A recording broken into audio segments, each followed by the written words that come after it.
More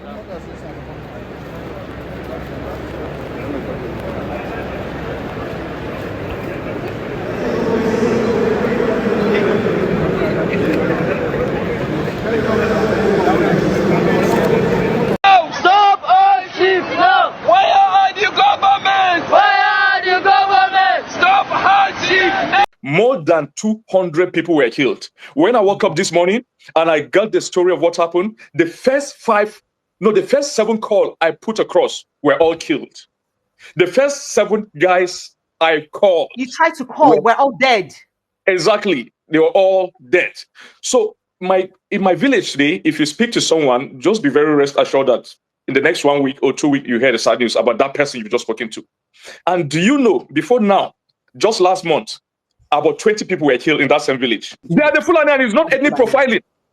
They are the Fulani, it's not ethnic profiling. When people want to be politically correct, they will say, no, that is an ethnic, it's not, and that is why you see the Sultan of Sokoto will not react to this. He reacted when just about 11 people were butchered were killed in Edo State, the so-called hunters. They reacted. They put up Northern Elders Forum. They made several press conferences. Many governors stood up.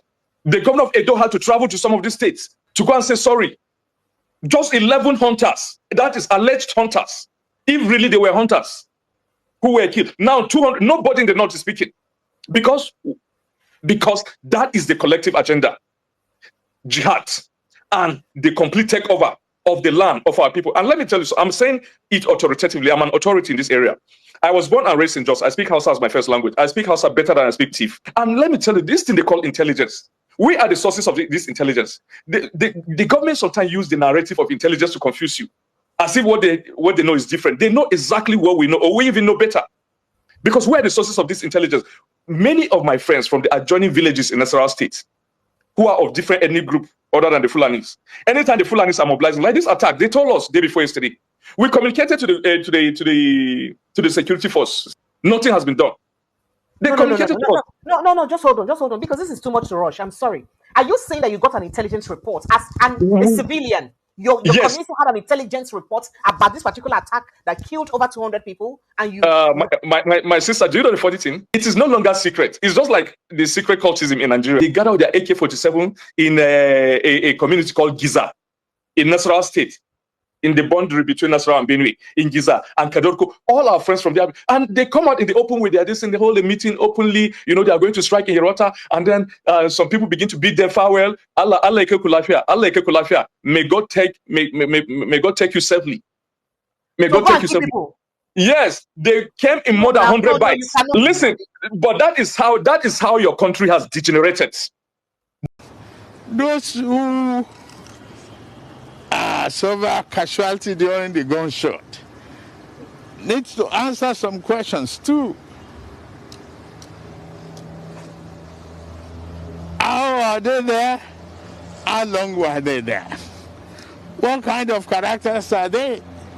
Even though we want to help, we see must extract information that we help the government to prepare in future or understand how and when to react. Proactive action has been taken by Bola Ahmed Tinubu, the president of Nigeria, and is bent on getting to the end of insecurity in Nigeria, especially the way he has mustered courage to visit the venue of over 200 people, Nigerians, were killed by jihadists in, of course, Benue. It's no longer news anyway, but this is the first time Mr. President is heading to the scene of calamity. Unfortunately, I'm not happy at all, because how will it get to 200 people losing their life a day before our president would think that it is time to visit these people?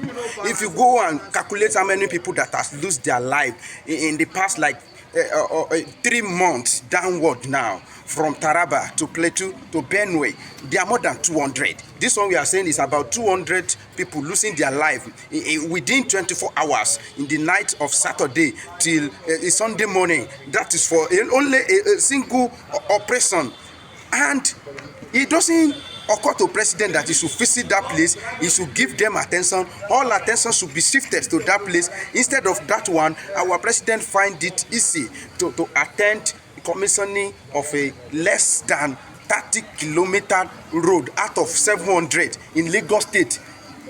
Honestly speaking, is baffle me. These people, these our politicians, they are behaving as if it doesn't concern us. What happened to you? You go and be soft. Go and sort yourself out. When they remove subsidy, we cry. They were like, "There's no going back. We are not the cause of your problem. Go and sort yourself out." The issue of the subsidy removal from electricity tariff, we cry. It is like we are less concerned. Telecommunication tariff increase we cry, we are less concerned. We went to tariff on the imported goods remove and the cost inflation, we cry, we are less concerned. To the extent that people are losing their life, we are crying, we still less concerned. I don't know what I mean, that it will get to the point that people will be protesting, people will be calling, people will be shooting, people will be, putting fire into the anus of our president before he thinks that he needs to sit tight and sit down, to go and look at what is happening in Benue State and Plateau and Taraba. What is happening there? This thing tell you that there is no political will to tackle this thing. They are just there with this lackadaisical attitude, like, well, I'm not the cause of the problem. If you like, you can settle. If you don't like, go and be killing yourself. And I even wonder when I was reading something, when they say they should do meeting, they should do peace meeting. Peace meeting with who? The invisible? Oh, this, okay, tell us the aim of these people. What do they want? Number one. Number two, who are they? Okay, if you want to do peace meeting, you want to do peace meeting with who now? Peace meeting with the criminal. Peace meeting with people that kill 200 people within 24 hours. And are you sure you are going to sit down with them and do peace meeting? Those ones supposed to be arrested and dealt with, not to make peace with the devil. This is what is killing us. Recently, I saw a picture of one wanted criminal, the leader of bandit, Ado Alero, or something like that, from Damosa local government in Katsina State, attending a peace meeting in the palace of a traditional ruler. Instead of them to call, we have helped you to catch one of them. That one is dead. They will cover him until that one buy time to go and re-establish himself in the forest. How long are we going to take one step forward and take another 1 mile backward? This is serious matter. I'm wondering when they say we should do peace meeting. You want to do peace meeting with who now? These people, have they come out to tell us what they want? What is the bone of contention? That you kill 200 people within 24 hours. And what you are looking for is to call for peace meeting. Are we in war? You are fighting war with who? With what? Agenda. It's like some Yoruba song that they say, they cannot tell us the reason behind this thing. And who are the people they want to sit down with to do meeting? They want to sit down to do meeting with the wicked people, 200 people in a day. Honestly, all these things, they are the questions that are begging for answer all this day, and we are unable to give it the proper answer. And if proper care is not taken, this is how it's going to be continued, because we have been witnessing it from different successful administration. From administration of President Tinubu, I could remember the picture of how a particular village was massacred. The gory sight of the gruesome murder of little kids, slicing them like pawpaw. I still remember it. It's still in my brain. Whenever they talk about this thing, it's not just started today. And these people, they have agenda. And unfortunately, we have president, people from the south, that has been conniving with them to hold our hand, so that they'll be able to be beating us. Look at what happened at Edo. Immediately, youth take law into their hand. The whole north rise up, and their governor went there to go and beg. What does that mean? Immediately he cancelled vigilante. He called them illegal vigilante. As he established the legal one, the answer is no. So after they will still use our own fellow Southerner, Christian, against us, to tie our hand while they are killing us.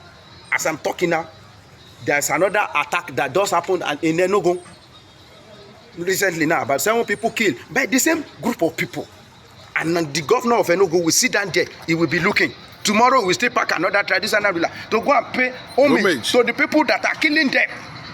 What kind of rubbish and nonsense is this? How long will this kind of a thing last?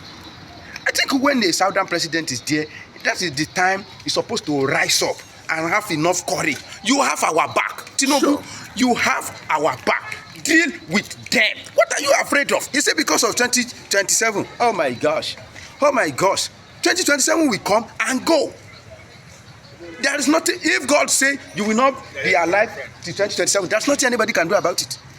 And if God say you are going to be alive and you are going to win the election, there's nothing anybody can do about it. Why not do the needful? Why not do the needful? You that you cannot, deal with them now. Some people may be saying, if you win second time. The same way, if you win second time, we want to have somebody that will succeed him and he will still be doing politics bloody politics, the way they usually do it. In those days, I could remember when they killed the daughter of a first auntie, and we have our president. He wasn't president that time. It was Fulani that killed them. He said, where are the cow? Where is the evidence? Unfortunately, when they arrest them, they are Fulani. Look at that kind of a statement. So all this kind of a thing, when you put it together, it will give you some answer. Yes. Army arrangement, like a mathematician put them together. Army arrangement. You will see that these people, they have conquest agenda, and they are using people from south to achieve the agenda, and they continuously planting them in our midst. The way they planted Opisodima in Imo State, planted Soludo in Anambra. They were the one that come out to tell us so. It was Opis Odima that came out and tell us that it was Abakari that made him governor. It was Soludo that told us that the family of Yaradua has promised him that he will become governor. And he become governor as if it is family of Yaradua that voted for him in Anambra State. Unless it's like a spell. Maybe these Fulani people, I don't know how powerful they are. They have this kind of maybe it's spiritual power or political power. I don't know which one they are using to hook our people here, like Igbo hook its prey, and they refuse, they don't let it go, and they are using our fellow Southerner to kill the Southerner, holding our hand. Thank God for the people like Governor Rotimi Akeredolu of blessed memory that stood up to look at Buhari in the face that we are not going to tolerate this kind of nonsense again, and damn it, and get back to what we call Amatekon today. Some people are using it effectively, some states don't use it effectively. It is now that Tinubu now think that the issue of state police is imperative, that is very, very compulsory. Sit down there, and if you think it is happening in Benue now, after they deal with Benue, Plateau, they are coming to South, and nobody know who can be the victim of Fulani